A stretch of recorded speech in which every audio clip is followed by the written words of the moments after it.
नमस्कार. भटकंती आणि बरंच काहीमध्ये सगळ्यांचं अगदी मनापासून स्वागत. हा उन्हाळा आला आणि ऊन तापायला लागलं.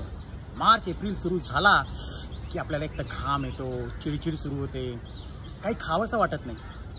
पण याच उन्हाळ्यात आपण एका गोष्टीची अगदी आतुरतेने वाट बघत असतो आणि तो म्हणजे आंबा.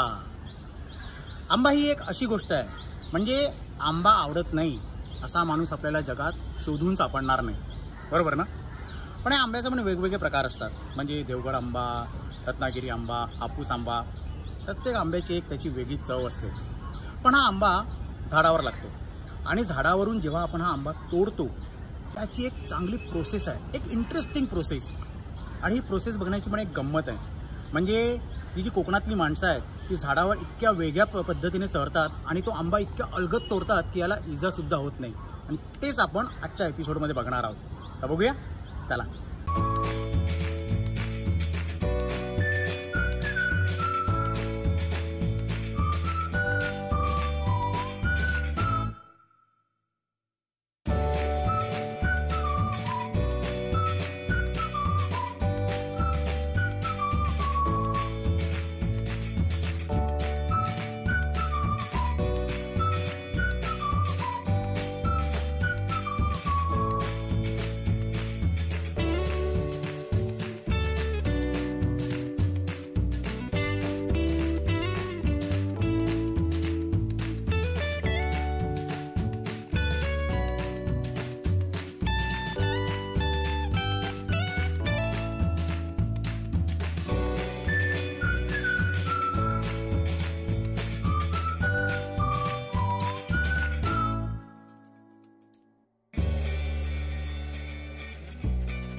पण असेच काही नवीन एपिसोड घेऊन आम्ही तुमच्या भेटीला येणार आहोत, पण पुढच्या भागात. तोपर्यंत पाहत राहा भटकंती आणि बरंच काही. लाईक करा, शेअर करा आणि सबस्क्राईब करा. तोपर्यंत मी हा आंबा खातो.